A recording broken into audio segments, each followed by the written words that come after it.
This is the new campaign launched by Mayor Amarjeet Sohi's office.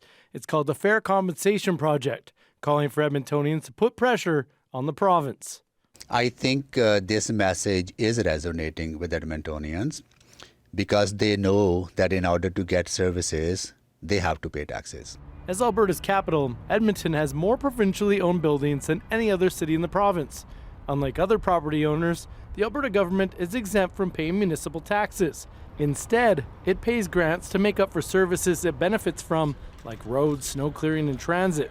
In 2019, those grants were cut in half by former Premier Jason Kenney.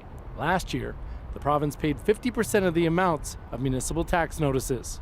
Mayor Sohi is asking for $80 million he says is owed, which would help prevent Edmontonians from paying a property tax hike next year. What we are looking currently is a 13% property tax increase to meet the demands of growth, pay for inflation, pay for fuel, pay for parts to continue to run our facilities, which is absolutely unacceptable. And we need to minimize those tax increases.